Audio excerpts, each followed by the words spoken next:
اعوذ باللہ من الشیطان اللعین الرجیم بسم اللہ الرحمن الرحیم الحمد للہ رب العالمین والصلاة والسلام علی نبی الکریم وعلی آلہ الطیبین الطاہرین المعصومین المنتجبین ولعنۃ اللہ علی اعدائہم من الآن الی قیام یوم الدین آمین یا رب العالمین.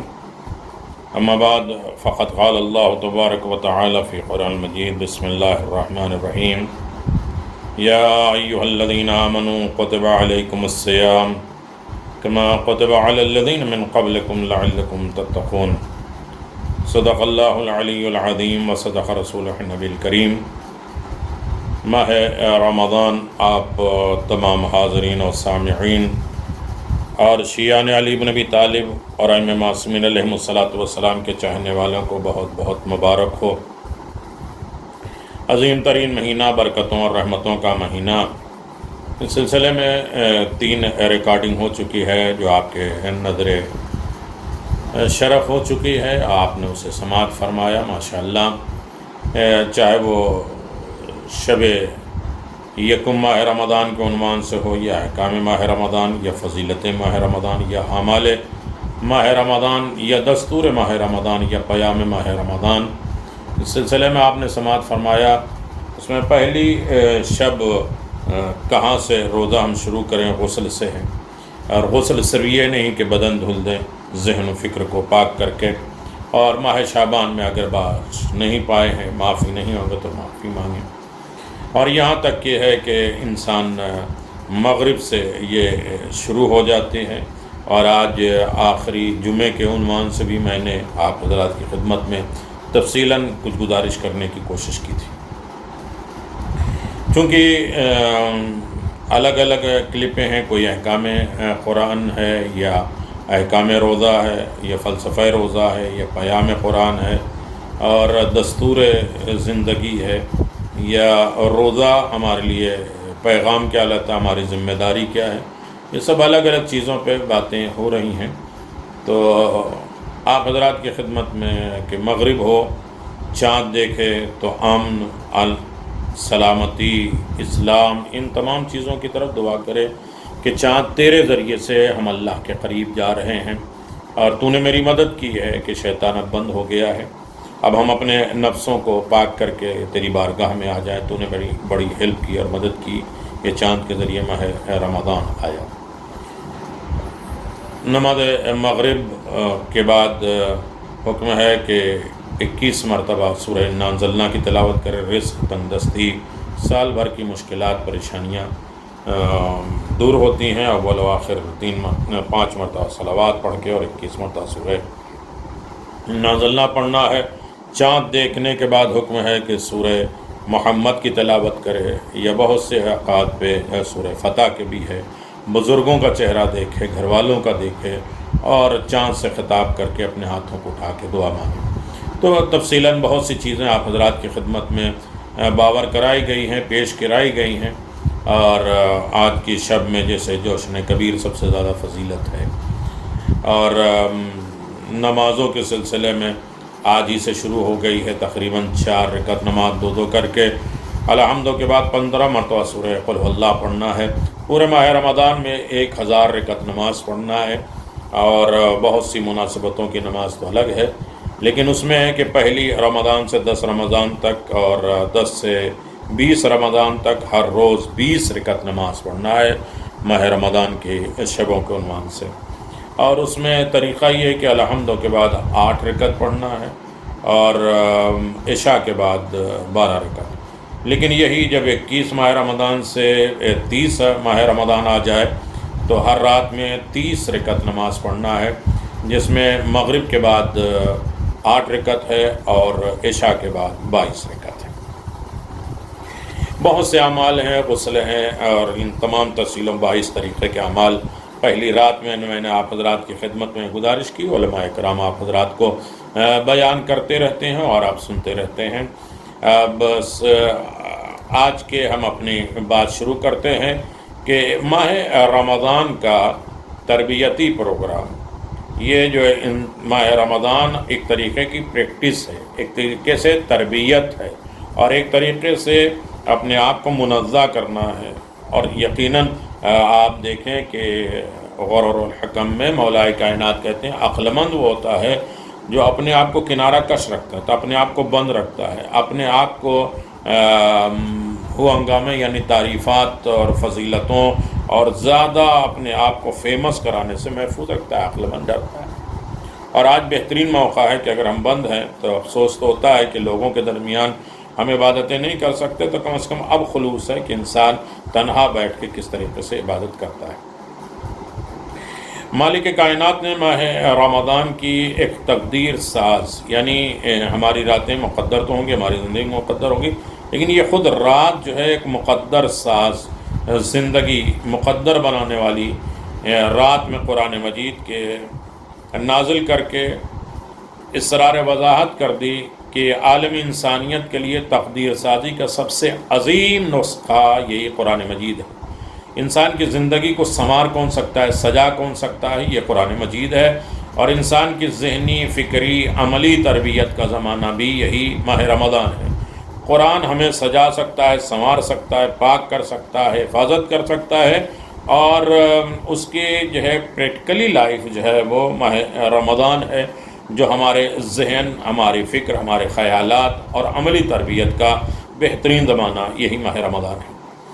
چنانچہ اس مبارک مہینے میں انسانی تربیت کے 3 وسائل اختیار کیا جاتے ہیں۔ دیکھیں میں ایک الگ عنوان سے، الگ طریقے سے میں گفتگو کرنے کا عادی ہوں، یقیناً آپ مسلسل ایسے وقت میں ماشاءاللہ کلپیں، ویڈیو، لائیو پروگرام، بہت سے درس چل رہے ہیں، انسان کیا سنے کیا سمجھے، تو میں بالکل سادی زبان میں آپ کی خدمت میں انشاءاللہ 30 دن یہی تربیتی پروگرام اور تقدیری پروگرام، تقدیر مقدر بنانے کا ساز و سامان، عملی تربیت، پریکٹیکل جو ہے انسان کی لائف، ماہ رمضان ہے جہاں ذہن کی اور فکر کی تربیت ہوتی ہے۔ فکر صحیح ہو جائے، ذہن صحیح ہو جائے، سوچ و بچار انسان کا صحیح ہو جائے تو سب کچھ صحیح ہو جاتا ہے۔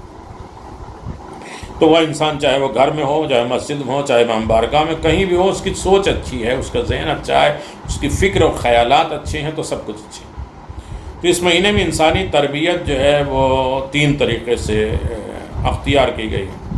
ایک ماہ رمضانی میں یہ ملے گا فلسفہ، یہ ماہ رمضانی کا دستور ہے کہ ایک وسیلہ عبد اور معبود کے درمیان تعلقات کو مضبوط بنانا۔ یہ ماہ رمضان میں چاہے قرآن کے ذریعے، روزے کے ذریعے، نیکیوں کے ذریعے، ہمدردی کے ذریعے، غصے کو کم کرنے کے لیے، فتنہ فساد ختم ہونے کے ذریعے، بندہ اور خدا کے درمیان میں اس کے تعلقات مضبوط ہوتے ہیں۔ یہ ماہ رمضان، لوگ پوچھیں ماہ رمضان میں کیا کریں، تو پہلے یہ چیز ہے کہ ہمارا ریلیشن شپ جو ہے پروردگار سے اچھا ہو جائے، مضبوط ہو جائے، اسے دکھاوا، ریاکاری یا تھوڑے سے ٹینشن یا تھوڑا سا مشکلات، پریشانیاں اسے توڑ نہ دیں۔ جس کا اظہار ہم کیسے کر سکتے ہیں کہ عبد و معبود کے درمیان ہمارا رابطہ ہو گیا، اس کا رات دن قرآن مجید کی تلاوت، دعا، خصوصیت کے ساتھ رات کے وقت پورے مہینے میں 1000 رکعت نماز، اور نماز شب ہے، اچھائیاں ہیں، نیکیاں ہیں، دستور ہے، زبان کی اصلاح ہے اور زبان سے نیکیوں کی بوچھار ہے۔ یہ ساری وہ چیزیں ہیں جو عبد اور معبود کے درمیان میں مضبوط رابطہ ہو سکتا ہے۔ ہماری یہ کلپ جیسے جو لوگوں نے اجازت لی ہے کہ اس ایک کلپ سے ہم 10 مجلسیں تیار کر سکتے ہیں، اتنا میٹر آپ دیتے ہیں، اتنا مواد دیتے ہیں، تو یقیناً ان کو اختیار ہے کہ وہ اس پر گفتگو کر سکتے ہیں۔ ہمارے لیے مجبوری ہوتی ہے کہ وقت کم ہوتا ہے اور مختصر وقت میں بہت سی باتیں ہمیں کرنی ہوتی ہیں۔ ہمیں وہ نہیں آتا ہے کہ تھوڑی بات کو بہت لمبے ٹائم پہ اسے بیان کیا جائے، 2 گھنٹہ 4 گھنٹہ لیا جائے۔ تو پہلا فلسفہ ہے عبد و معبود کے درمیان میں ریلیشن مضبوط ہو، تعلقات مضبوط ہو جائیں، اور چاہے وہ قرآن کے ذریعے ہو، چاہے روزے کے ذریعے ہو، چاہے دعا اور مناجات کے ذریعے ہو، اور چاہے 1000 رکعت ماہ رمضان کے روزے ہوں۔ تو اس طریقے سے 700 رکعت نماز ہو جاتی ہے، 20 اور 30 سے، اور 300 رکعت نماز 3 شب قدر میں 1000 رکعت نماز ہو جاتی ہے۔ دوسرا وسیلہ بندگان خدا کے ساتھ حسن سلوک۔ ہمارا صرف یہی عبادت نہیں ہے کہ ہم خدا کے ساتھ کتنے اچھے ہو جائیں، ماہ رمضان ہمیں سکھاتا ہے کہ تم بندوں کے ساتھ یعنی لوگوں کے ساتھ تمہارے تعلقات کیسے ہیں، حسن سلوک، اچھائیاں، اخلاق کیسے ہیں، اس کا بھی ماہ رمضان ہمیں سبق سکھاتا ہے۔ کبھی افطار کے ذریعے، کبھی کھجور کے دانے کے ذریعے، کبھی افطار کی کرانے کے عظیم ترین ثواب کے ذریعے انسان کیا ہوتا ہے، دوسرے کا خیال رکھتا ہے، دوسروں کے گھر میں کھانا پینا اور دوسروں کے ہمدردیاں پیدا کرتا تھا۔ اس بات کی طلب ہے کہ صرف ہمارا رابطہ خدا سے نہیں ہے، خدا کے بندوں سے بھی ہمارا رابطہ اچھا ہونا چاہیے۔ تیسرا وسیلہ خود احکام روزہ کی پابندی ہے۔ یہ 3 کام میں نے کہا نا کہ تربیت کے عنوان، ہماری زندگی کی پریکٹس، ہماری زندگی کے جو ہے صحیح منظم ہونا، نظم و ضبط ہونا، اس بات کی ہے 3 چیزیں ہیں۔ ایک یہ ہے کہ ہمارا اور خدا کے درمیان میں رابطہ کتنا ہو گیا، اور ہمارا اور بندوں کے ساتھ اخلاق کتنا اچھا ہے، حسن سلوک کتنا ہے، اور تیسرا یہ ہے کہ خود انسان احکام روزہ کی پابندی کتنا کرتا ہے، جس کے ذریعے انسان کی زندگی میں ضروریات، خواہشات اور دونوں پہ کنٹرول ہوتا ہے۔ انسان کی بہت سی ضرورتیں، کھانا پینا ضرورتیں ہیں، خواہشات ہیں، ان ساری چیزوں پہ کنٹرول کر دینے کا نام روزہ ہے۔ روزہ صرف بھوک پیاس نہیں، ابھی باتیں آئیں گی، تفصیل کے ساتھ آئے گی، اور پہلے دن ہم مقدمہ اور تیاری اپنے ذہن میں رکھیں گے تو پہلا قدم یقیناً ہمارا تقوی کی طرف جائے گا، اور صحیح طریقے سے ہم بارگاہ رب العزت میں، یعنی تیسرا وہ عمل ہے خود احکام روزہ کی پابندی، جہاں ہم اپنی ضروریات زندگی کو اور خواہشات زندگی کو بھی ہم کنٹرول میں رکھتے ہیں۔ اسے قانون الہی کی اطاعت پر کھانا پینے کے پرواہ رہ جاتی ہے، اور نہ جذبات اور خواہشات کی تسکین رہ جاتی ہے جو روزے دار ہوتا ہے۔ حقیقت امر یہ ہے کہ انسان اسلام کے اس عظیم تربیتی پروگرام کا پابند ہو جاتا ہے کہ اس طرح ماہ رمضان کے گزار دے جس طرح پروردگار نے مطالبہ کیا، تو کوئی وجہ نہیں ہے کہ روز جہنم اس کے لیے جہنم کی آگ سپر بن جائے اور قرب الہی کا بہترین وسیلہ بن جائے، اور اسے وہ بلند ترین مرتبہ حاصل ہو جائے جس کے بعد پروردگار کوئی چیز اسے دینے کے بجائے اپنی ذات اقدس کو انسان کے عمل کے لیے قرار دیتا ہے، اور خود کہتا ہے کہ روزہ میرے لیے ہے اور میں ہی اس کی جزا دوں گا۔ یہ سب سے بڑا تحفہ ہے کہ روزہ ایک اہم اتنی چیز ہے کہ اس کی جزا، اس کا بدلہ تو کوئی خالق کے علاوہ دے ہی نہیں سکتا، اور ورنہ سارے عمل کی جزا تو وہ پروردگار ہی دینے والا ہے، لیکن اس طریقے سے ہے کہ اس کا بدلہ کوئی اور نہیں دے سکتا۔ اس سے روزہ میرے لیے ہوتا ہے۔ سرکار دو عالم نے، اب میں اپنے موضوع پہ آ جاؤں کہ پیغمبر اسلام احمد مصطفیٰ محمد مصطفیٰ صلی اللہ علیہ وآلہ وسلم نے روزے کو حکم دینے کے بعد مسلمانوں کو 30 دن کے لیے ایک مختصر پروگرام، ہم جو ہے پروگرام سیٹ کرتے ہیں نا، کہتے ہیں کہ آج کھل جائے اور اللہ کھل جائے، تو یہ سب سے زیادہ سیٹنگ ہوتی ہے کہ شب قدر کے اعمال میں پہلے نماز ہو جائے گی، اور اس کے بعد پھر جو ہے ناشتہ ہوگا، اور پھر اس کے بعد قرآن کے اعمال ہوں گے تو پھر یہ ناشتہ ہوگا، اور پھر اس کے بعد ہم یہ نمازیں پڑھ لیں گے تو پھر یہ کھانا ہوگا، اور یہ چائے ناشتہ ہوگا۔ سارے پروگرام جو ہے وہ ہم ڈسکس کرتے ہیں اور لکھے جاتے ہیں، پروگرام ہوتے ہیں۔ تو ہماری زندگی کے پروگرام جو ہے، یعنی انسان کو جو ہے وہ میپ تیار کر لے اور انسان ان زندگی کو اپنے سامنے رکھے۔ مختصر پروگرام یہ دیا ہے کہ روزانہ ایک مختصر دعا کی تلاوت کرے۔ ماہ رمضان میں جہاں دعا افتتاح ہے، ماہ رمضان میں جہاں ہر دن کی مشترک دعائیں ہیں، ماہ رمضان میں جہاں انسان یہ سوچ لے تستبدل بہی غیرک، اے میرے اللہ تیرا نیک کام تو ہوتا رہے گا لیکن میرے علاوہ کسی اور سے یہ کام نہ لے۔ یہ سب سے بڑی چیز یہ ہے کہ یہ نہ سوچو کہ لوگ ہمارے پاس چلے آ رہے ہیں، ہم ہی سے کام لے آ رہے ہیں۔ اللہ کو اختیار ہے، چاہے وہ کام جو ہے وہ بندے سے کرائے، جانوروں سے کرائے، پتھروں سے کرائے، لیکن یہ تو خوش نصیبی ہے کہ تم سے کرا رہا ہے۔ تو دعا کرو کہ اللہ یہ کام تیرا تو ہونا ہی ہے، تو کسی سے لے ہی لے گا لیکن میرے علاوہ کسی اور سے نہ لینا۔ اللہ اکبر، یہ بد نصیبی ہے۔ تو بہت سی دعائیں ہیں، اور خاص طریقے سے ایک دعا ہے جو روزانہ پیغمبر اسلام کی 30 چھوٹی چھوٹی دعائیں ہیں جو جسے ہم ایک زینہ بنائیں۔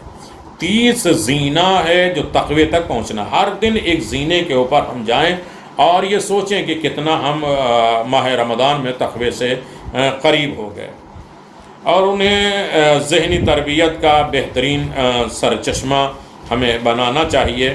ماہ رمضان میں انسان بارگاہ الہی میں تقرب کی منزل کس طرح پاتا ہے، ہر دن کی دعا کے ضمن میں اپنے آپ کو جانچ لے تھرمامیٹر سے اپنے آپ کو پرکھ لے کہ 30 دن کی دعا میں کیا کیا مانگا گیا ہے اور ہمیں کیا کور کر کے آگے بڑھنا ہے۔ یہ نہیں کہ آج کی دعا ختم ہو گئی، نہیں، وہ دعا ہمارے ساتھ مٹیریل لگ کے پھر اس کے بعد ہمارا بنیاد کھدے گی اور بیم لگے گا اور سریا لگے گا اور یہ ہوگا، اس کے اوپر جو بڑھے گا اور پھر بلڈنگ بڑھے گی۔ ایسا نہیں ہے کہ پچھلی نیو کو ہم چھوڑ دیں، بھول جائیں، نہیں، اسے ہم لے کر اس دعاؤں میں روزانہ ایک نئے موضوعات پر، ایک ٹاپک پہ اللہ کے رسول نے اشارہ دیا ہے اور ایک نئی طریقے کی خواہش کا تقاضا کیا ہے۔ اس کے بعد انسان ان تمام منزلوں کے تقرب کو طے کر لیتا ہے، اور اگر چھوڑ لے تو اللہ کا تقرب حاصل نہیں کر سکتا۔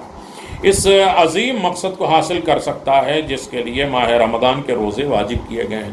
30 دن کو اپنے زندگی میں ڈھال دیں۔ بہت آسان موضوع میں نے آپ کی خدمت میں پیش کر دیا کہ ہم متقی بننا چاہتے ہیں تو 30 دن کی دعائیں اپنی زندگی میں ڈھال لیں، اسے ذہنی، تربیتی، فکری اعتبار سے اپنے اندر سمو لیں، اور پھر یہ دیکھیں کہ ماہ رمضان کے روزے اسی لیے واجب قرار دیے گئے ہیں تو ہم اس پر عمل کر رہے ہیں۔ مثال کے طور پر، اگزامپل، پہلی منزل پر انسان کا دل ڈر رہا تھا، اتنا بڑا حکم روزہ، تم ڈرو نہیں، کتب یا ایھا الذین آمنوا کتب علیکم الصیام، یہ آرڈر نہیں سمجھو، لکھا گیا تسلی کے لیے کہ تم اکیلے نہیں ہو، کتب علیکم الصیام کما کتب علی الذین من قبلکم، تم سے پہلے بھی بہت سے لوگوں نے روزہ رکھا ہے، تم ڈرو نہیں۔ میں کہوں گا 9 چیزوں کو چھوڑ دو اور کھاؤ پیو نہیں اور یہ کرو اتنا کرو، تو ڈرو نہیں۔ پہلی منزل پہ انسان ڈر جاتا ہے کہ کیسے رکھا جائے گا، تو اس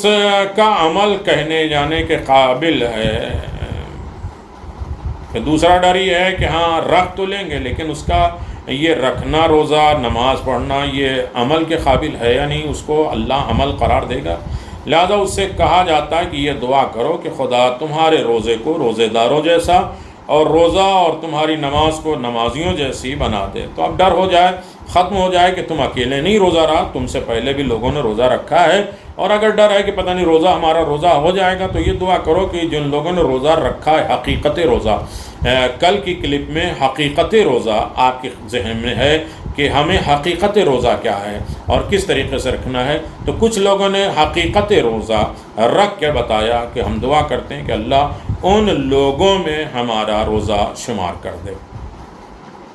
تو اس کے بعد قدر اطمینان ہو جاتا ہے اور میرا عمل بھی کسی قابل ہوتا ہے، تو ہم یہ عمل کے لیے تیار ہو جاتے ہیں کہ یقیناً ہم ہی نہیں ہیں اور روزہ رکھنے والے ہیں، اور روزہ ہمارا یقیناً اکیلا نہیں ہے، تنہا نہیں ہے، کچھ اور لوگوں نے بھی روزہ رکھا ہے، اور یہی دعا ہوتی ہے کہ اللہ ان کے روزے کے ساتھ ہمارے روزے کو شامل فرمائے۔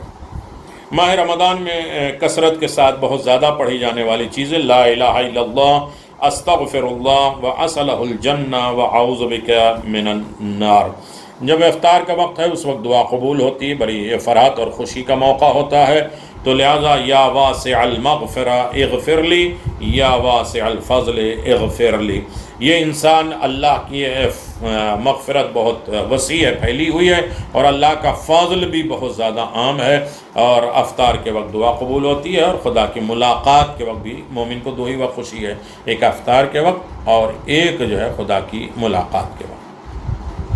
تو آئیے ہم اپنی اس بات کو سمیٹتے ہوئے، یہ سارا خاکہ آپ کے ذہن میں آ جائے گا، ہمارا خدا سے رابطہ کتنا ہے، بندوں سے کتنا اچھا سلوک ہے، اور خود ہمارا روزہ کہے جانے کے قابل ہے یا نہیں ہے، ہم اپنے روزے کو کس طریقے سے روزہ رکھتے ہیں۔ تو پیغمبر اسلام کی مختصر ترین جو دعا ہے اس میں پیغمبر اسلام نے فرمایا اللہم اجعلنی صیامی فیہ صیام الصائمین وقیامی فیہ قیام القائمین ونبہنی عن نومۃ الغافلین وحبلی جرمی فیہ یا الہ العالمین واعف عنی یا عافیا عن المجرمین۔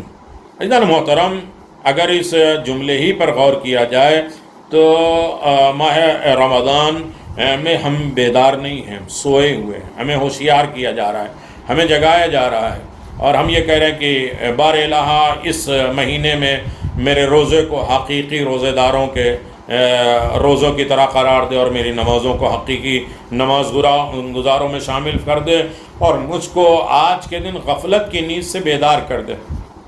ہم شب رمضان میں، پہلی رمضان میں بھی غافل ہیں، بے توجہ ہیں اور اس کی طرف مائل نہیں ہیں، ہم سو رہے ہیں، ہمیں کوئی جگانے والا نہیں ہے۔ میری خطاؤں کو درگزر کر دے اے عالمین کے معبود، اور مجھ کو معاف کر دے اے مجرموں اور گناہوں کو معاف کرنے والے۔ تو یہ پہلے دن کی دعا ہے جو پیغمبر اسلام نے پہلے ہی دن کم از کم 4 چیزوں کی طرف ہمیں متوجہ کیا ہے کہ تم تقوی کی طرف جانا چاہتے ہو تو پہلے 4 چیزوں کو، پہلی یہ چیز سوچ لو کہ حقیقی روزے داروں کا روزہ کیا ہوتا ہے۔ جن لوگوں نے حقیقت میں صحیح اوریجنل روزہ رکھا، یہ کہا جائے حقیقتی نماز گزار کون ہوتے ہیں، خواب غفلت سے بیدار کون ہے، جرائم اور گناہوں سے عفو اور درگزر کیا ہوتا ہے۔ تو اگر انسان ان تمام چیزوں پر غور کرے تو پہلا جملہ یہ بنتا ہے کہ اللہم اجعلنی صیامی فیہ صیام الصائمین، کہ صوم عربی میں روزے کو کہتے ہیں، اور اس کی جمع جو ہے صیام ہے، جس کے لغوی معنی ہر چیز سے پرہیز کرنے کے، اور فقہی اصطلاح میں خوشنودی خدا، قربت الہی کی نیت سے طلوع فجر سے لے کر اذان مغرب تک تمام چیزوں سے پرہیز کرے۔ اب قرآن مجید میں بتایا کہ لیل تک، رات تک، ایسا نہیں ہے کہ اب رات کسے کہتے ہیں ہر انسان جانتا ہے، کوئی مغرب سے پہلے ہی روزہ کھول لیتا ہے اور کوئی صبح فجر کے بعد تک جو ہے کھاتا رہتا ہے، اس کی بات الگ ہے۔ تو روزہ جو ہے وہ اپنے آپ کو بچانا ہے، پرہیز کرنا ہے، اور اسلامی نقطہ نظر سے خدا کی خوشنودی کے لیے، خدا کی محبت کے لیے، خدا کو راضی کرنے کے لیے طلوع فجر سے لے کر اذان مغرب تک ان تمام چیزوں سے پرہیز کرنا چاہیے، جو 9 چیزیں ہیں جس سے روزہ باطل ہو جاتا ہے۔ روزے کی قسمیں کیا ہیں؟ روزہ کتنے طریقے سے ہوتا ہے؟ ایک ہوتا ہے عام روزہ، ایک ہوتا ہے خاص روزہ، اور ایک ہوتا ہے بہت خاص الخاص جسے کہا جاتا ہے۔ عام روزہ وہی عمومی ہے جس میں روزے دار روزے کی نیت کے ساتھ صرف روزے کو باطل کر دینے والی وہ 9 چیزیں ہیں، جسے پڑھ لیتا ہے کہ 9 چیزوں سے روزہ باطل ہو جاتا ہے اور اس سے وہ بچ جاتا ہے۔ یہ بالکل سمپل ہے، عام ہے، اور یہ روزے دار بالکل عام ہے، اس لیے کہ اس کا ظاہری روزہ ہے۔ امیر المومنین فرماتے ہیں کم من صائم لیس لہ فی صیام من صیام الا الجوع والظما، بہت سے لوگ ایسے ہیں جن کا روزہ سوائے بھوک اور پیاس کے کچھ بھی نہیں ہے۔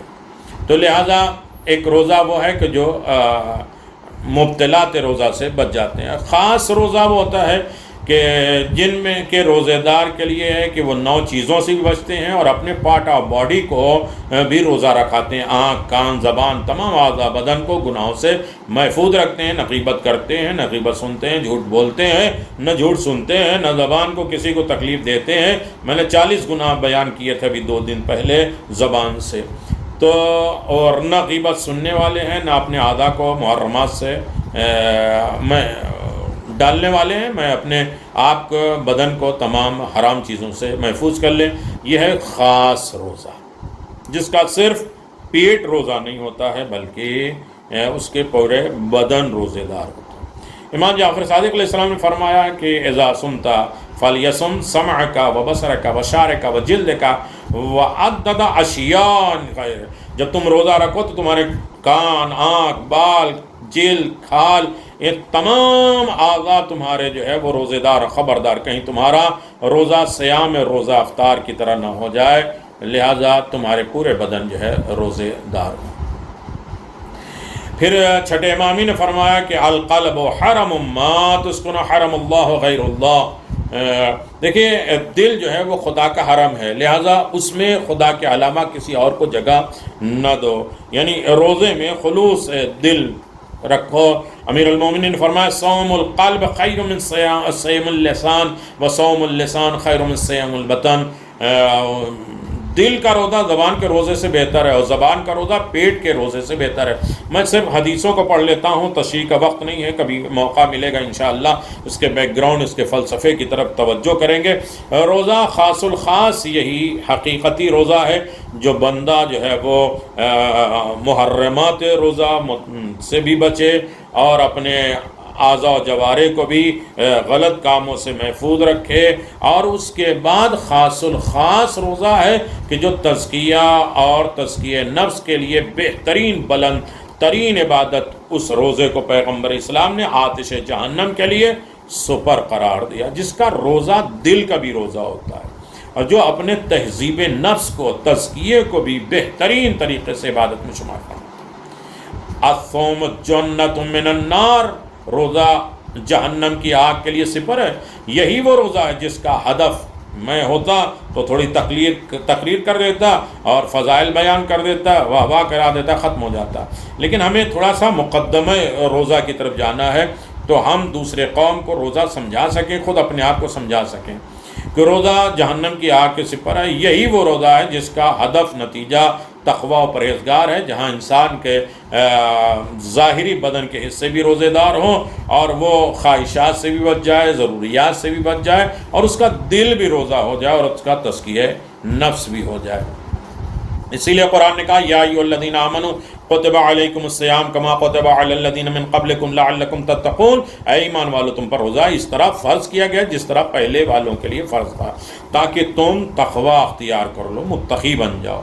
اور اسی طریقے سے اللہ نے خود حدیث قدسی میں فرمایا الصوم لی وانا اجزی بہ، اس کو دو تین طرح سے لوگوں نے پڑھا ہے کہ روزہ میرے لیے ہے اور میں اس کی جزا دینے والا ہوں۔ حقیقت روزہ میں بندے کو خدا سے قریب کرتا ہے۔ ماہ رمضان کی پہلی تاریخ میں بندہ اپنے رب کریم کی بارگاہ میں اس دعا کی شکل میں یہ عہد کرتا ہے، یہ ایگریمنٹ بناتا ہے، یہ وعدہ کرتا ہے، یہ اگر ساری دعائیں چھوڑ لیا جائے، ایک ہی یہی چھوٹی سی دعا کر لیا جائے تو یہ وعدہ کرتا ہے بار الہ میں حقیقی روزے داروں کے روزے کی طرح روزہ رکھنا چاہتا ہوں، جو تیرے مقرب ترین بندے جنہوں نے روزہ رکھ کے بتایا کہ حقیقت روزہ کیا ہے، ہم کوشش کریں گے، وعدہ کرتے ہیں ان دعاؤں کے ذریعے کہ ہم ایسا روزہ رکھیں گے۔ تو مجھے اس عمل کے لیے توفیق، استقامت، مضبوطی اور توفیقات اور فکر اور معرفت اور حقیقی روزی کے روشنی مصداق اہل بیت ہیں، ان جیسے روزہ رکھنے، بندگی کرنے کی ہمیں توفیق عنایت فرما۔ دوسرا جملہ قیامی فی ہے قیام القائمین، دعا کے اس فقرے میں قیام سے مراد نماز ہے۔ روزے کی طرح بھی تین قسمیں ہوتی ہیں کہ جیسے ایک عام نمازی، ایک خاص نمازی، ایک بالکل بہت زیادہ خاص الخاص نمازی۔ حقیقی نماز وہی نماز خاص الخاص ہے جس میں نماز گزار تمام ظاہری شرائط کے ساتھ قلبی اعتبار سے، دلی اعتبار سے خود کو بارگاہ الہی میں پاتا ہو، یہ محسوس ہو کہ خدا سے بات کر رہا ہے، دل کی آنکھوں سے اپنے خالق کا مشاہدہ کرتا ہو۔ جب نماز اس کی کیفیت کے حامل ہو تو وہ الصلاۃ تنہی عن الفحشاء والمنکر، نماز ہر برائی اور بدکاری سے روکتی ہے کہ مصداق بن جاتی ہے۔ ورنہ بہت سے ایسے نمازی ہیں جو پابندی سے نماز تو پڑھتے ہیں اور برائیاں بھی مزیدار جو ہے وہ کرتے ہیں، ملوث ہوتے ہیں، مسجد میں کچھ اور طریقے سے اور مسجد کے باہر روڈ پہ کچھ اور طریقے کے انسان بن جاتے ہیں۔ ان کے نماز ظاہری شرائط کے ساتھ تو ادا ہو رہی ہے کہ بدن بھی پاک ہے، لباس بھی پاک ہے، جگہ بھی غصبی نہیں ہے، وہ واجبات بھی جان رہے ہیں، رکن نماز بھی جان رہے ہیں، اور شرائط وضو بھی جان رہے ہیں، استحباب وضو بھی جان رہے ہیں، ساری چیزیں جان رہے ہیں، اور اس کے بعد وہ نماز پڑھتے ہیں، مگر حقیقی شرائط سے خالی رہتے ہیں کہ کس کے سامنے کھڑے۔ یہ بات صرف نماز اور روزہ ہی سے مخصوص نہیں ہے، بلکہ ہر عبادت کا یہی حال ہے۔ کوئی بھی عبادت ہو، جب تک اس میں معنویت نہ پیدا ہو جائے، قرب الہی نہ پیدا ہو جائے، خوف خدا نہ پیدا ہو جائے، اس میں روحانیت جب تک نہ پیدا ہو جائے، وہ عبادت حقیقی عبادت نہیں ہو سکتی۔ عبادت کے حقیقی ہونے کے لیے ظاہری شرائط کے بعد باطنی شرائط، اندرونی حقیقی شرائط بھی پایا جانا ضروری ہے۔ عبادت کے دو اہم شرطیں ہیں۔ وہی شخص حقیقی عبادت گزار ہے جس میں دونوں شرطیں پائی جائیں۔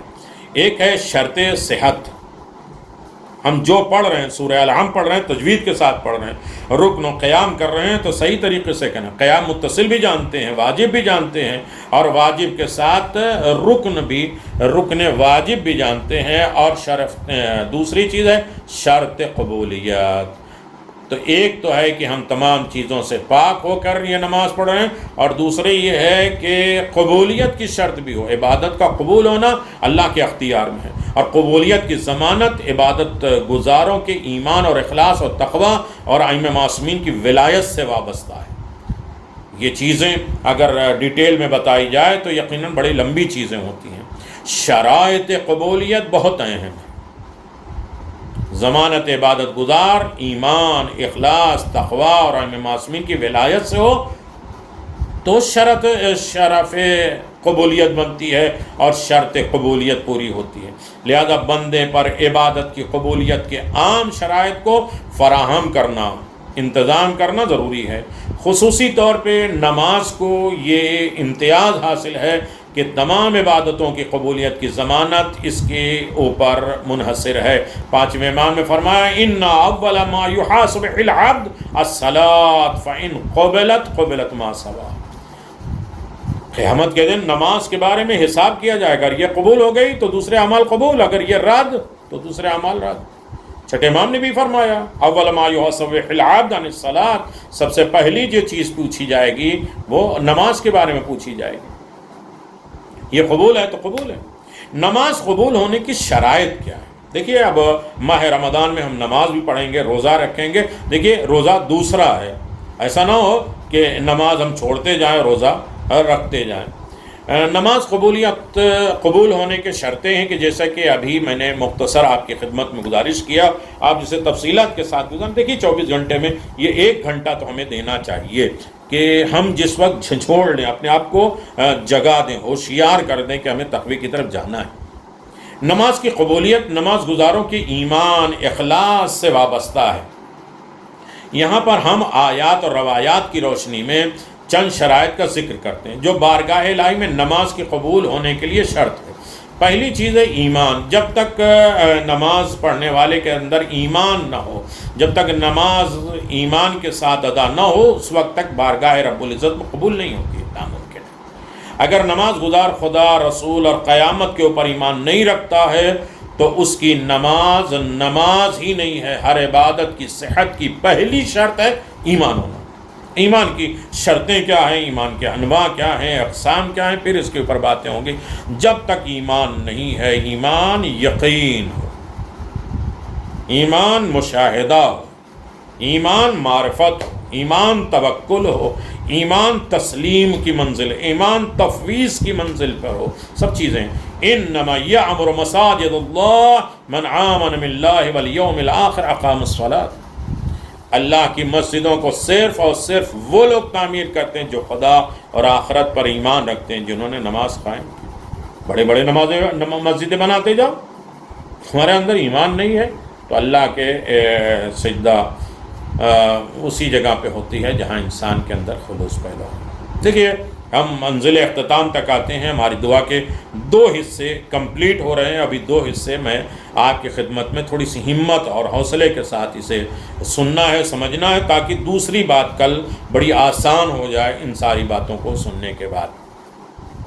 امیر المومنین علی بن ابی طالب علیہ السلام فرماتے ہیں ان افضل ما توسل به متوسلون الى اللہ سبحان اللہ تعالی الایمان به برسول وقام الصلاۃ۔ بے شک سب سے زیادہ بافضیلت چیز جس کے ذریعے خدا سے ہم توسل اور وسیلہ بنا سکیں، توسل کر سکیں، اور وہ خدا رسول پر ایمان رکھنا ہے اور نماز قائم کرنا۔ نمبر 2 اخلاص۔ جب تک کسی عبادت میں خلوص نہیں ہے، ریاکاری عمل کو پروردگار کبھی بھی دوست نہیں رکھتا، قبول نہیں کرتا۔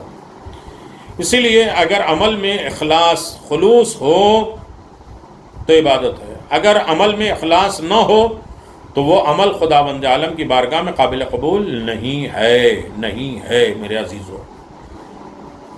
کو زحمت ہو رہی ہے، آپ بیٹھے ہیں سن رہے ہیں، یقیناً زیادہ امام میں فرمائیں گے زیادہ نماز اور روزہ یہ جو ہے عبادت نہیں ہے، بلکہ تفکر، غور و فکر سب سے بڑی عبادت۔ اللہ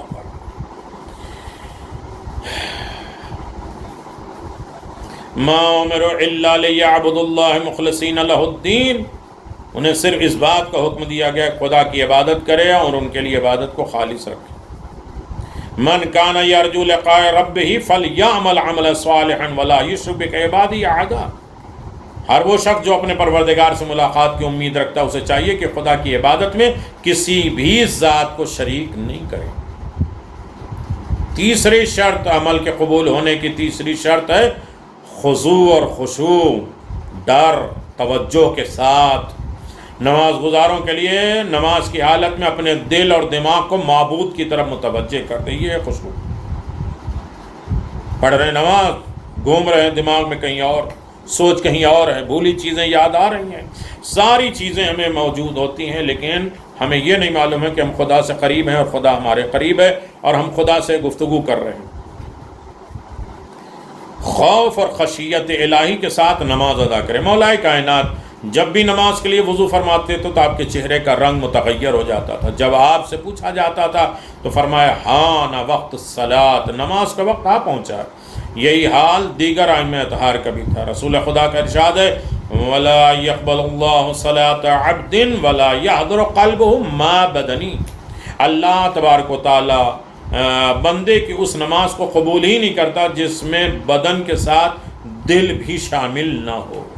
ہمارے ہاتھ پاؤں چل رہے ہیں، رکوع سجدے سب ہل رہے ہیں، دل کہیں اور ہے، تو پھر کون سا عمل قبول ہوتا ہے؟ ان احادیثوں سے واضح ہوتا ہے کہ قبولیت نماز کے شرائط میں حضور قلبی، دل کا حاضر ہو جانا، اور خضوع الہی، خوف خدا، یاد الہی، نگاہ قدرت میں وہی لوگ کامیاب ہیں جو خضوع اور خشوع کے ساتھ نماز پڑھتے ہیں، کہ جیسا کہ خود قرآن نے کہا قد افلح المؤمنون الذین هم فی صلاتهم خاشعون۔ عزیزو، چوتھا عمل یعنی شرط قبولیت کے جو ہم اپنے موضوع پہ آ گیا ہوں کہ عمل کی قبولیت کی چوتھی شرط ہے تقوی۔ نماز کی قبولیت کے لیے یہ شرط ہے کہ نماز گزار برائیوں سے پرہیز کرے۔ اگر کوئی شخص نماز پڑھتا ہے تو گناہوں کا مرتکب نہ ہو، اس لیے کہ نماز برائیوں سے روکتی ہے، تو یقیناً اس کی نماز بارگاہ رب العزت میں قبول ہے۔ امیر المؤمنین نے بھی فرمایا ہے اور امام رضا علیہ الصلوۃ والسلام فرماتے ہیں لا دین لمن لا ورا لہ ولا الایمان لمن لا تقیۃ اللہ وان اکرمکم عند اللہ اعمالکم بالتقوی، جو شخص زہد اور ورع و تقوی نہ رکھتا ہو وہ دین میں بھی نہیں رکھتا، اور جب اللہ کے نزدیک سب سے زیادہ مکرم ہمارا خاندان یہ، ہمارا قبیلہ یہ ہے، اب ہم اس طرح ہوشیار ہیں، کچھ بھی نہیں، اللہ کے نزدیک مکرم وہ ہے جو زیادہ سے زیادہ تقوی اور خوف خدا اور یاد الہی رکھتا ہے۔ بس میرے عزیزوں، ہمارے چھٹے امام نے فرمایا کہ جو شخص بھی ہماری ولایت کا قبول نہیں کرتا، خداوند عالم اس کی بھی عمل کو قبول نہیں کرتا ہے۔ تو یعنی یہ پانچویں شرط ہے کہ عمل کے قبول ہونے کی شرط ہے ولایت اہل بیت، یہ سب سے بڑی چیز۔ نماز پڑھے جائیں، پوری رات مسجدوں میں اتنی رکعتیں پڑھی جائے، پورا قرآن ختم کر دیا جائے، اگر ولایت نہیں ہے، محبت اہل بیت نہیں ہے تو بیکار ہے، سب رد ہے، سب ختم ہے۔ اللہ نے سب کچھ یہ صرف ولایت کے لیے خلق کیا ہے، چاہے وہ ولایت ہو چاہے ولایت ہو۔ اب چونکہ میرا موضوع نہیں ہے لیکن ہے، یہ سمجھ لینا چاہیے کہ بغیر علی کی محبت، اہل بیت کی محبت، معرفت امام زمان کے بغیر کوئی عمل قبول نہیں ہے۔ شرط قبولیت ہے ہی ہے یہ چیزیں۔ ابن مسعود سے روایت ہے کہ رسول خدا صلی اللہ علیہ وسلم فرماتے ہیں من صلی صلاۃ لم یصلی فیہا علی وعلی اہل بیتی لم تقبل منہ، جو شخص نماز پڑھے اور مجھ پر اور میرے اہل بیت پہ درود نہ بھیجے اس کی نماز قبول نہیں ہے۔ جب نماز ان تمام شرائط کے ساتھ ادا ہو تو خدا اور رسول اور ائمہ معصومین کی نگاہ اقدس میں مومن کی معراج ہے، محسنین کے لیے ہے، رحمت ہے، پیغمبر اسلام کی آنکھوں کی ٹھنڈک ہے، جنت کی کنجی ہے، شیطان کے دام فریب سے بچنے کا ذریعہ ہے، دیگر تمام اعمال کے قبول ہونے کا ضامن بھی ہے۔ یہی حقیقی نماز گزاروں کی نماز ہے۔ لہذا ماہ مبارک ماہ رمضان کی پہلی تاریخ میں یہ دعا بھی بندہ اپنے معبود کی بارگاہ میں کرے، خدایا اس دن میری نماز کو حقیقی نماز گزاروں میں اور میرے روزوں کو حقیقی روزہ داروں میں شامل کر دے۔ آج کی تیسرا جملہ جو میں بہت جلدی ختم کر رہا ہوں، لیکن چاہے ماہ رمضان ہے، اس میں باتیں تھوڑی سی ہوں گی۔ تیسرا فقرہ وَنَبِّهْنِي فِيهِ عَن نَوْمَةِ الْغَافِلِينَ۔ جو چیزیں انسان کو نیک اعمال بجا لانے سے روکتی ہے، اس میں ایک ہے چیز ہے غفلت، بے توجہی۔ ہم غافل ہیں، ہم توجہ نہیں کرتے۔ سورہ واقعہ پڑھنے والے کبھی غافل نہیں ہوتے۔ قرآن مجید میں مسلسل اس کا تذکرہ ہے، لیکن بات کو میں مکمل کروں تو آج کی دعا پڑھ لینا کمال ہے، اس پر غور و فکر کرنا یہ بڑا مشکل کام ہے۔ تیسرا جملہ ہے نبہنی فیہ من نومۃ الغافلین۔ ہم سو رہے ہیں، ہمیں جگا دیا ہے۔ کتنی طریقے کی نیند ہوتی ہے انشاءاللہ کل بیان کی جائے گی یا دوسری کلپ میں بیان کی جائے گی۔ جو شک انسان کو نیک اعمال بجا لانے سے روکتی ہیں، ان میں سے ایک غفلت بھی ہے۔ لہذا ماہ رمضان کے پہلے ہی دن اپنے پروردگار کی بارگاہ میں پیغمبر اسلام نے یہ طریقہ بتایا کہ خدا سے دعا مانگو، خدایا مجھے غفلت کی نیند سے بیدار کر دے تاکہ میں اس ماہ رمضان میں تیری اطاعت اور عبادت سے محروم نہ رہ جاؤں۔ دعا کے جملے میں بندہ اپنے خدا سے نبہنی کہہ کے درخواست کرتا ہے، ریکویسٹ کرتا ہے۔ نبہنی تنبیہ سے ہے، جس کے معنی چونکنے ہیں، چوک گئے، کیا ہوا بھول گئے، ارے یہیں تھوڑی سی چوک ہو گئی کہ میں رہ گیا۔ تو ماہ رمضان میں چوک نہیں ہونا ہے، بالکل چوک ہوئی گئے۔ اللہ اکبر، بیدار ہونے کے ہیں، جیسے یقظہ بھی کہا جاتا ہے، یہ لفظ غفلت کے مقابل میں استعمال ہے۔ مولا کائنات فرماتے ہیں یقظہ تو نور ہے، غفلت سے بیداری نور ہے۔ غفلت کیا ہے؟ اس لفظ کا مفہوم بہت وسیع اور عریض ہے۔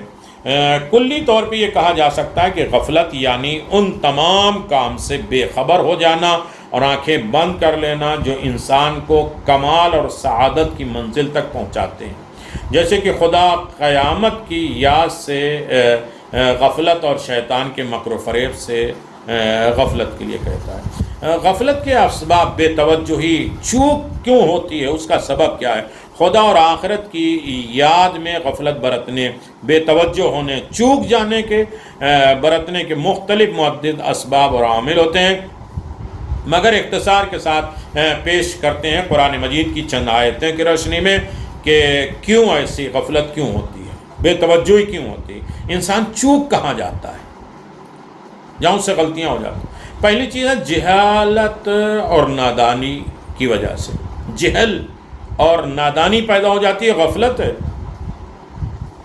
لقد ذرانا لجہنم کثیرا من الجن والانس، جن اور انس کی اکثریت کو ہم جہنم میں ڈال دیں گے، اس لیے کہ ان کے پاس دل ہے، غور نہیں کرتے، آنکھیں ہیں سنتے نہیں ہیں، دیکھتے نہیں ہیں، کان ہیں سنتے نہیں ہیں، یہ تو جانور ہیں بلکہ اس سے بھی بدتر ہیں۔ اولئک هم الغافلون، یہی لوگ غفلت میں ہیں کہ دل ہوتے ہوئے، آنکھیں ہوتے ہوئے، کان سنتے ہوتے ہوئے نہ سنیں نہ دیکھیں، تو غفلت ہی ہے، جانور ہیں۔ تو جہالت کی بنیاد پہ غفلت ہوتی ہے، جہالت کی بنیاد پر انسان کے کام آخرت سے غافل کر دیتے ہیں، انسان جانتا ہی نہیں ہے۔ امیر المومنین نے فرمایا اِنَّا مَنْ عَرَفَ الْأَيَّامِ لَمْ يَغْفُلْ عَنِ الْإِسْتِعْدَادِ، اگر کسی کو دنیا کی بے ثباتی کی شناخت ہو جائے، دنیا بے وقت ہے، بیکار ہے، فضول ہے، اگر انسان پہچان لے تو وہ آخرت کی آمادگی سے غافل اور بے توجہ نہیں ہوگا۔ پہلی چیز انسان کو غافل کون کر دیتی ہے؟ جہالت۔ انسان کس چیز کا دشمن ہوتا ہے؟ جسے نہیں جانتا۔ دوسری چیز ہے مال اور اولاد انسان کو غافل کر دیتی ہے۔ قرآن مجید نے کہا انسان اور مال اولاد بے جا محبت آخرت سے غافل کر دیتی ہے۔ مال سے محبت بھی، اولاد سے محبت بے جا اگر کیا جائے۔ قرآن خود کہتا ہے یا ایھا الذین آمنوا لا تلہکم اموالکم ولا اولادکم عن ذکر اللہ، اے صاحبان ایمان تمہارے اموال، تمہارے مال، تمہاری اولادیں تمہیں یاد خدا سے غافل نہ کر دیں۔ تیسری چیز ہے دنیا داری، جو انسان کو غافل کر دیتی ہے۔ بہت سے وقت ایسے آتے ہیں کہ انسان دنیاوی کاموں میں اس قدر الجھ جاتا ہے کہ آخرت سے بے خبر ہو جاتا ہے۔ خداوند عالم قرآن مجید میں ارشاد فرماتا ہے فارس ان من تولا عن ذکرنا ولم يرد الا الحیات الدنیا، اے رسول پر جو شخص بھی ہمارے ذکر سے منہ پھیرے گا اور زندگانی دنیا کے علاوہ کچھ اور نہیں چاہے گا تو آپ بھی ان سے کنارہ کش جو دنیا کی طرف۔ چوتھی چیز ہے کسب حاصل کرنا، بس مال میں لگے ہیں، تجارت میں لگے ہیں، کوئی وقت ہی نہیں ہے وزر البیع کہا جائے کہ کاروبار چھوڑ دو آؤ اللہ کی طرف، نہیں، رزق حلال کی تلاش اور بچوں کی پرورش کے لیے کسب اور تجارت ضروری ہے، لازم ہے۔ یہ حلال روزی ہے، پاک روزی ہے، عبادت ہے بچوں کے لیے محنت کرنا، حلال روزی تجارت کرنا۔ اسلام نے اس عمل کی تائید کی ہے اور تاکید کی ہے کہ تجارت کرو، لیکن انسان کبھی کبھی یہ کام میں اتنا مصروف ہوتا ہے کہ بس نماز سے، دعا سے، صلہ رحمی سے، لوگوں کے غم اور خوشی میں سب سے غافل ہو جاتا ہے، جس کے سبب یاد خدا سے بھی غافل ہو جاتا۔ ہاں، جو اللہ کے نیک بندے ہوتے ہیں وہ کسب اور تجارت کے باوجود بھی یاد خدا سے غافل نہیں ہوتے۔ رجال لا تلحیہم تجارت ولا بیع عن ذکر اللہ، وہ مرد جنہیں کاروبار اور یاد خدا، خرید و فروخت ذکر خدا سے غافل نہیں کر سکتی۔ پانچویں چیز ہے جو غفلت میں ہوتے ہیں آرزو، بہت جلدی میں سمیٹ رہا ہوں جس کے دماغ میں ہو جاتی ہے۔ بہت سے لوگ یہ اسپیچ لکھتے بھی ہیں اور یہ یقیناً قید العلم الکتابہ لکھ لینے سے علم قید رہتا ہے، محفوظ رہتا ہے۔ کبھی کبھی میں بھی اشارے میں دیکھ لیتا ہوں تاکہ یہ سمجھ میں آ جائے حق پہنچانا بہتر ہے غلط پہنچانے سے۔ پانچویں چیز آرزو کو طولانی کرنا، لمبی آرزویں تمنائیں انسان کو غفلت میں ڈال دیتی۔ یہ بات حق بجانب ہے کہ انسان کی خواہشات کبھی بھی ختم نہیں ہو سکتی، مرتے دم تک کبھی بھی اس کی کوئی خواہش ایسی نہیں کہ جو باقی رہے، کوئی کسر باقی نہیں۔ ان آرزوؤں کے حصول کی فکر میں انسان یاد خدا سے غافل ہو جاتا ہے۔ امیر بیان کرتے ہیں حضرت علی ابن ابی طالب وَاعْلَمُوا عِبَادَ اللَّهِ أَنَّ الْعَمَلَ، عمل نہیں ہے، عین سے نہیں ہے، عمل، يُحَثُّ عَلَى الْغَفْلَةِ، اے اللہ کے بندو جان لو کہ آرزویں انسان کو غفلت کی ترغیب دلاتی ہیں، رغبت کھلاتی ہیں۔ اس کے علاوہ بہت سے چیزیں ہیں جس کی وجہ سے انسان آخرت سے غافل ہو جاتا ہے، بے توجہ ہو جاتا ہے، لیکن بندہ مومن کی ذمہ داری ہے کہ ان تمام غفلتوں سے وہ بچے اور وہ سبب تلاش کرے جس کی وجہ سے غور و فکر بند ہو جاتی ہے اور خود کو غفلت کی نیند میں سلا دیتے ہیں۔ تو آج پہلی رمضان کی رات ہے جہاں پیغمبر فرماتے ہیں اپنے آپ کو جھنجھوڑو، بیدار کرو، ہوشیار کرو، غفلت سے نکلو، تب بے توجہی سے نکلو، تم سے چوک نہیں ہونی چاہیے۔ مولا کائنات فرماتے ہیں عجیبت لغفلت ذوی الالباب، مجھے صاحبان عقول کی غفلت پہ تعجب ہے، جو عقل والے ہیں وہ کیوں غافل ہیں؟ بے عقل پاگل دیوانے غافل ہوں تو سمجھ میں آتے ہیں۔ اب رہا مسئلہ کہ غفلت کے منفی نتائج کیا ہیں، یہ تو پازیٹیو ہے، نگیٹو پہلو کیا ہوتے ہیں غفلت کے، اس کے کیا ہوتے ہیں؟ پہلا اثر ہوتا ہے کہ سنگ دلی اور مردہ دلی ہو جاتا ہے۔ جیسے انسان غافل ہوا، بے توجہ ہو گیا، چوک ہو گئی، تو پہلا نتیجہ جب انسان خدا اور قیامت کی یاد سے غافل ہو جاتا ہے تو پھر وہ سخت دل ہو جاتا ہے، وہ سیل قلب نہیں ہوتا، اس کو دل میں تنگی پیدا ہو جاتی ہے۔ اور جس میں امیر المومنین جہاں رہتے ہیں وہ گھر تنگ نہیں ہوتا، نہ قبر ہوتی ہے نہ اور کوئی جگہ، تو مومن کے دل میں اگر امیر المومنین آ جائیں تو دل تنگ نہ ہو، لیکن دل تنگ کہاں ہوتا ہے جب انسان غفلت میں ہو، بے توجہ ہو، اس پر کبھی بھی وعظ اور نصیحت کا اثر نہیں ہوتا۔ جب انسان غافل ہو جائے تو لاکھ اسے درس دیا کرو، پیغام دیا کرو، نصیحت دیا کرو، کوئی اثر اسے نہیں ہوتا ہے۔ گھڑی بھاگی جا رہی ہے، بات کسی حد تک ابھی ہم منزل تک پہنچ نہیں پا رہی ہے، دوسروں کے لیے بے رحم ہو جاتا ہے جو غفلت میں ہو، اور اگر غفلت کی نیند لمبی ہو جائے تو سنگ دل ہی نہیں بلکہ دل بھی مردہ ہو جاتا ہے۔ اکثر کہتے ہیں ارے اس سے بات ہی نہیں کرو، اس کا دل ہی مردہ ہے، اس کو کوئی حس ہی نہیں ہے، کوئی احساس ہی نہیں ہے، کیا ہے وہ غافل ہے۔ تو ماہ رمضان کی پہلی رات یہ بتا رہی ہے کہ جو غافل ہیں ان کے لیے کوئی پہلے تم جاگو، ہوشیار ہو، غفلت سے اپنے آپ کو بیدار کرو، پھر ماہ رمضان کی برکتیں اور فیوز رمضان اور مہمانداری پروردگار اور عظمت قرآن اور فضائل قرآن تمہیں ملنے والا ہے۔ امام محمد باقر علیہ السلام فرماتے ایاک والغفلۃ ففیہا تکون قساوۃ القلب، غفلت سے بچو اس لیے کہ اس میں سنگ دلی پائی جاتی ہے۔ امیر المومنین کا ارشاد ہے کہ جس شخص پہ غفلت کا غلبہ ہو جاتا ہے اس کا دل مردہ ہو جاتا ہے۔ دوسری چیز، ایک تو دل مردہ ہو جاتا، دوسری چیز ہے اعمال کا فاسد ہو جانا، اعمال برباد ہو جاتے ہیں۔ غفلت کا نتیجہ اعمال کا فاسد ہو جانا۔ فاسد کسے کہتے ہیں؟ جیسے دودھ پھٹ جائے، اصلیت ختم ہو گئی، اعمال ہی ختم ہو گئے۔ ایمان میں حسد پیدا ہو جائے، عمل فاسد ہو گیا۔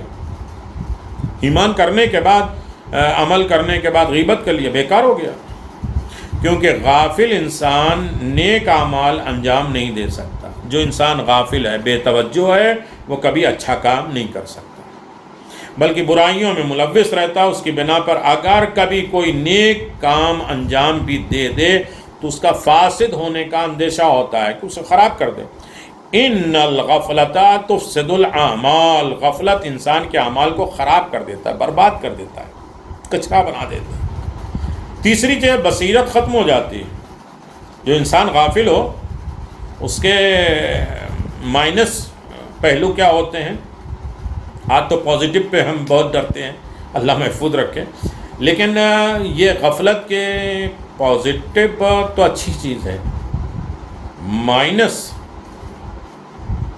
مثبت ہونا چاہیے، منفی نہیں۔ بصیرت ختم ہو جاتی ہے۔ امیر المومنین فرماتے ہیں دوام الغفلت یعمر البصیرہ، غفلت کی لمبی پڑ جانے کی وجہ سے انسان کی بصارت تو ٹھیک ہے، آنکھوں سے دکھائی دینا، سوچ ختم ہو جاتی ہے، دل کا دیدار ختم ہو جاتا ہے، انسان بصیر نہیں ہوتا۔ بہت سے لوگ ہوتے ہیں جو پیدائشی اندھے ہوتے ہیں لیکن کہے جاتے ہیں ابو بصیر۔ کیوں؟ اس لیے کہ غافل نہیں ہے۔ انسان میں حقائق کو سمجھنے کی صلاحیت ختم ہو جاتی ہے، سب کچھ سمجھتے ہیں، حق بات ان کو سمجھ ہی میں نہیں آتی۔ کیوں؟ اس لیے کہ بصیرت ہی ختم ہے۔ ان کے علاوہ حدیث میں غفلت کے اور بھی موارد پائے جاتے ہیں۔ اب میں مختصر 2 جملے میں کہہ دوں کہ پھر یہ بیماری ہے تو اس سے بچا کیسے جائے۔ غفلت سے بچنے کا طریقہ، یعنی ہمیں جگایا جائے، پہلی ماہ رمضان میں بیدار کیا جائے، اور اس میں طریقہ یہ ہے کہ انسان تاریخ بشر سے عبرت حاصل کرنا چاہیے۔ نہ جانے کتنے بڑے بڑے بادشاہ اس دنیا میں آئے اور انہوں نے اپنے عیش عشرت آرام روئے زمین پہ فلک بوس عمارتیں، لمبی لمبی عمارتیں بلند کی، مال و زر کی طاقتوں کی بنیاد پر نہ جانے کتنے جنگیں جیتی، مگر آج وہ شہر خاموش، شہر خاموشہ ہم کہتے ہیں نا، قبرستان ہے، وہ لیٹ چکے ہیں، بہت عروج مل چکی ہے، اپنی شکستہ قبروں سے دنیا کی بے ثباتی کا مرثیہ پڑھ رہی ہیں۔ امیر چھٹے امام نے فرمایا اغفل الناس ان لم یتعظوا بتغیر الدنیا من حال الى حال، سب سے زیادہ غافل وہ انسان ہے جو دنیا کی ایک حالت سے دوسری حالت کی طرف تغیر و تبدیلی سے واضح و نصیحت حاصل نہ کرے۔ روزانہ دیکھ رہے ہیں کہ وہ جو ہے وہ سیٹ ہیں، آج جو ہے وہ فٹ پاتھ پہ آ گئے ہیں، وہ روزانہ دیکھ رہے ہیں اتنی بڑی بلڈنگ ہے زلزلہ ہو کے گر گئی، روزانہ دے رہے ہیں بڑے بڑے جو ہے سیٹ جو ہے آج جو ہے وہ کورونا سے بند میں بیٹھے ہوئے ہیں، کچھ نہیں کر سکتے۔ یہ تغیر و تبدل، یہ تبدیلیاں انسان کے اندر عبرت اور نصیحت پیدا کریں۔ ایک لنگڑے لولے بھوکے پیاسے کو دیکھ کر روزے میں یہ محسوس کریں کہ ہمارے پاس افطار کے کتنے آئٹم ہیں، کتنے گھر ہیں کہ افطار کرنے کی کوئی چیز ہے یا نہیں، تو عبرت حاصل کر رہے ہیں۔ کل وہ بھی جیسے وہ ہیں، ہو سکتا ہم بھی ہو سکتے ہیں۔ اگر اس کے اندر عبرت نصیحت حاصل کرنے کی شکتی نہیں ہے تو وہ غافل ہے۔ تو سب سے پہلے کہ ہم عبرت حاصل کریں، کسی لنگڑے لولے محتاج غریب کو دیکھیں تو فکر کریں، اسی لیے چھٹے امام نے فرمایا کہ جب بھی قبرستان میں جاؤ تو یہ نہ دیکھو فلاں کی قبر ہے، اس سے عبرت حاصل کرو کہ ہم لیٹے ہیں تو ہمارے ساتھ کیا ہو رہا ہے. کوئی جنازہ جا رہا ہے تو یہ نہ سوچو کہ فلاں کا جنازہ جا رہا ہے، بلکہ یہ سوچو کہ میں لیٹ کے جا رہا ہوں، اب ہماری منزل قریب ہے اور ہمیں کیا ہونے والا ہے. تو عبرت حاصل کریں. لہذا انسان کو اپنے پچھلی تاریخ، ماضی، پاس کو درس عبرت حاصل کرنا چاہیے کہ ہم کیسے تھے. اس امر کے خود قرآن مجید نے بہت سی تاریخ میں انبیاء اور مرسلین کے واقعات قرآن مجید میں بیان کیے ہیں. کہانی کی کتاب نہیں ہے، یہ بیان ہی اس لیے ہے تاکہ تم عبرت حاصل کر سکو. یقیناً ہم اس پروردگار کی طرف متوجہ ہیں. دوسرا ہے ذکر الہی جو انسان کے غفلت سے بیدار کر سکتا ہے. غفلت کی نیند سے بیدار ہونے کے لیے انسان کو ہمیشہ یاد الہی میں مصروف رہنا چاہیے، خدا سے ڈرنا چاہیے. بے دوام ذکر اللہ ہے تنجاب الغفلہ، یاد خدا استمرار سے غفلت دور کرتی ہے. لہذا انسان ہمیشہ خدا کی یاد میں خود کو مصروف رکھے، واجبات کا وقت پہ انجام دے. میری 3 کلپ ایسی 1 گھنٹے کی آ چکی ہے جو اول وقت نماز کے سبق آموز واقعات اس میں موجود ہیں. لہذا خواہش حضرات اس کی ڈیمانڈ کر سکتے ہیں، اسے بھی میں آپ کی خدمت میں پیش کروں. کئی کتابیں میری ڈیولپ ہو چکی ہیں اور انشاءاللہ مطالبہ کرنے والے کو میں آپ کی خدمت میں پیش کروں. انسان کو ہمیشہ خدا کی یاد میں خود کو مصروف رہنا چاہیے، واجبات کے وقت میں انجام دینا چاہیے، خصوصاً نماز کو اول وقت ادا کرے اور دل کو حاضر کر کے حضور قلبی کے ساتھ نماز پڑھنے کی توفیق مانگے. ایھا المؤمنون حافظوا علی صلاۃ الفریضہ، اگر مومن بندے مومن اپنی واجب نمازوں کو بر وقت پڑھیں تو غافلین میں سے نہیں ہوں گے. غفلت کی ایک ایسی ضرر نقصان دہ چیز ہے جاننے کے بعد کہ خالق کائنات کی بارگاہ میں ایک بندہ مومن کی یہی دعا ہونی چاہیے کہ خدایا مجھے خواب غفلت سے بیدار کرے تاکہ میں اس ماہ رحمت، ماہ ضیافت، ماہ برکت، ماہ مغفرت میں تیری نعمتوں سے فیضیاب ہوتا رہوں. یعنی اگر انسان غافل ہے تو کچھ بھی نہیں کر سکتا. ماہ رمضان مبارک میں غفلت سے بیداری آخرت کی یاد آوری کے لیے بہترین زمانہ ہے کہ جیسا کہ رسول خدا نے شعبانی خطبہ شعبانیہ میں ارشاد فرمایا وَاذْكُرُوا بِجُوعِهِمْ وَعَطْشِهِمْ فِيهِ جُوعِ يَوْمِ الْقِيَامَةِ شاہ. اس مہینے میں اپنی بھوک اور پیاس سے قیامت کے دن کی بھوک اور پیاس کو یاد کرو.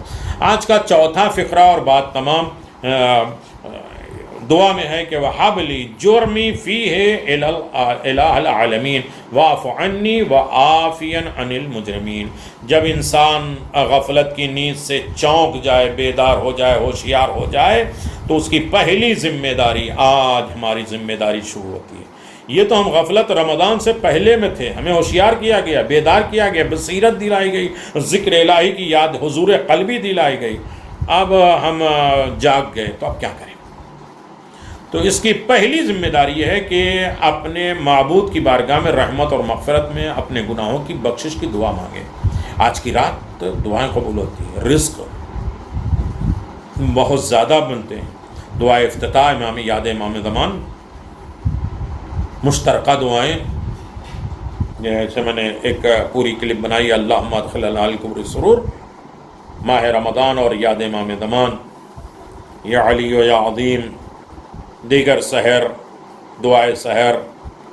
ارے علماء گزرے ہیں جو نماز شب میں، نماز شب کے قنوت میں دعائے ابو حمزہ شمالی پڑھتے تھے. ہم ماہ رمضان میں بھی نہیں پڑھ پاتے، رات ہی میں نہیں پڑھ پاتے. اللہ، کیونکہ گناہوں کی وجہ سے عبد اور معبود کے درمیان جو بات جہاں سے چلی تھی وہ پیدا نہیں ہوتا. حجاب پیدا ہو جاتے ہیں بندے اور خدا کے درمیان میں، اور فاصلے بڑھتے چلے جاتے ہیں جس کی بنا پر بندہ اپنے خدا سے قریب سے کیا مطلب دور ہوتا چلا جا رہا. کیونکہ جب انسان گناہ کرتا ہے تو وہ شیطان کا پیرو اور خدا کا سرکش بن جاتا ہے. یعنی انسان الہی ولایت اور سرپرست کے حدود سے نکل کر شیطان کی ولایت اور سرپرستی کے دائرے میں آ جاتا ہے. لہٰذا بندے مومن کو چاہیے کہ وہ غفلت کی نیند سے بیدار ہو جائے، ہوتے رہے، اور سب سے پہلے اپنے گناہوں کی بخشش کے لیے توبہ کرے، دعا مانگے تاکہ دوبارہ ولایت الہی کے دائرے میں آ سکے.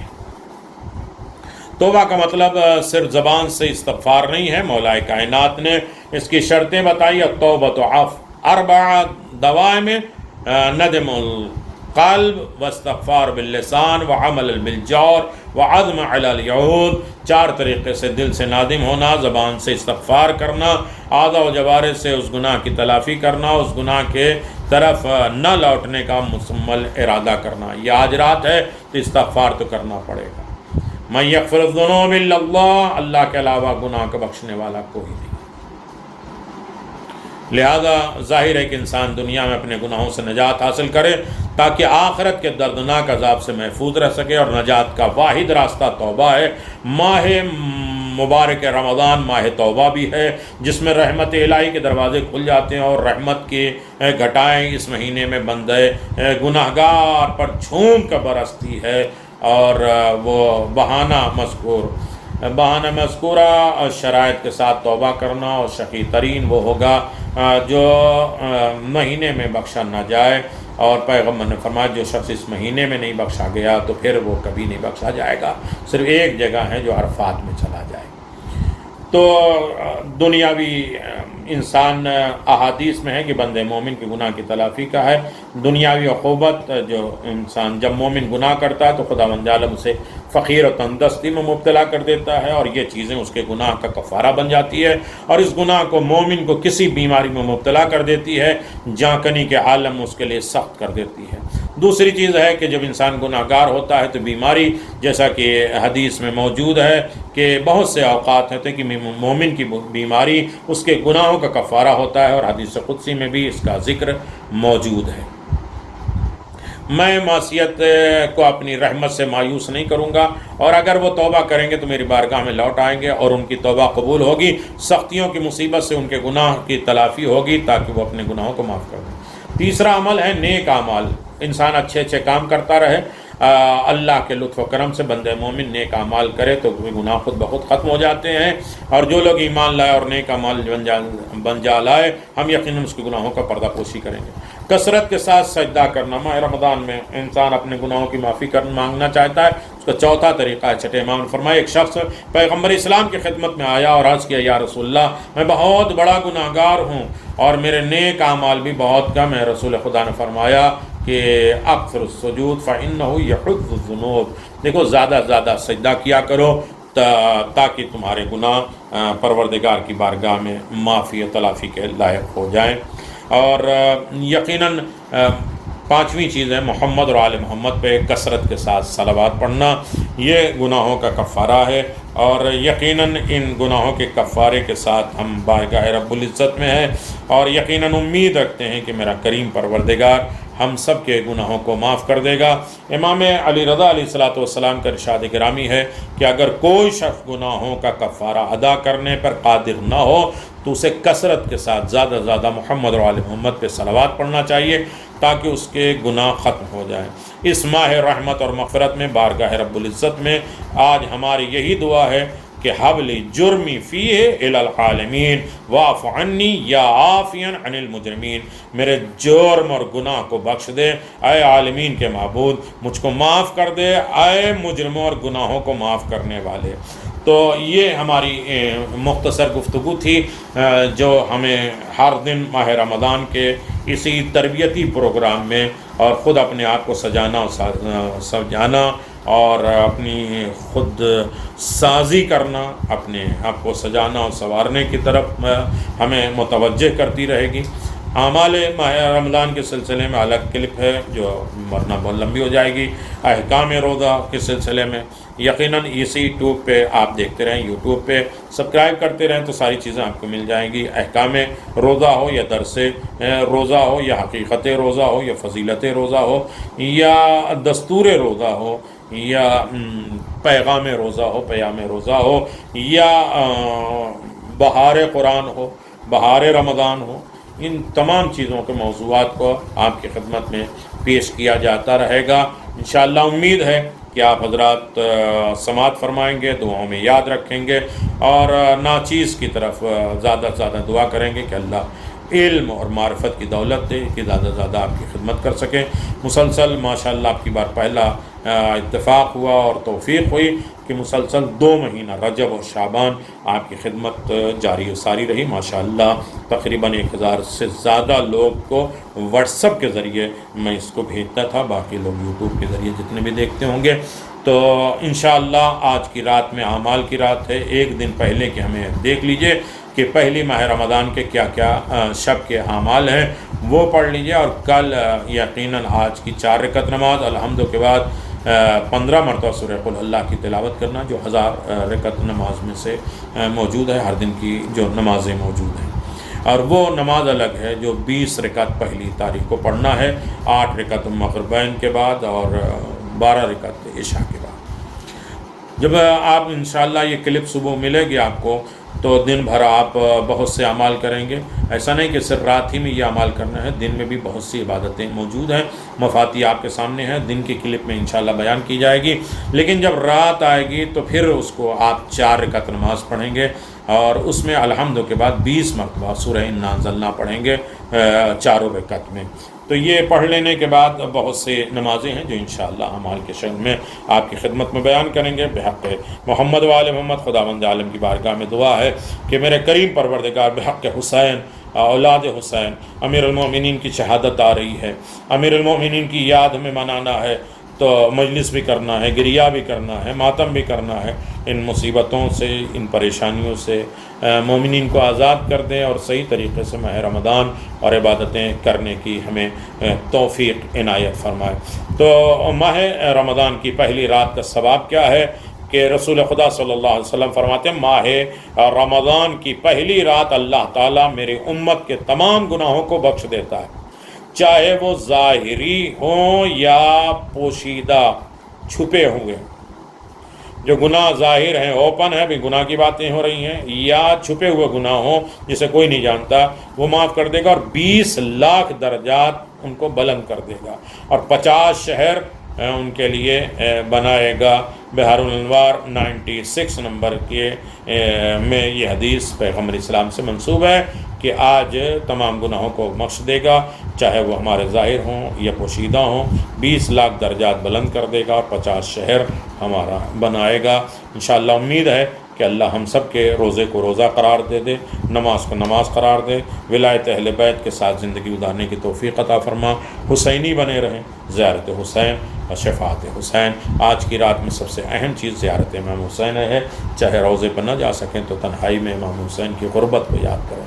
حسین نے خود کہا آنا قتیل البرا، مجھے رلا رلا کے مارا گیا ہے. بھوک اور پیاس کی شدت کو حسین سے زیادہ کون یاد کرے گا؟ حسین کو یاد کرو.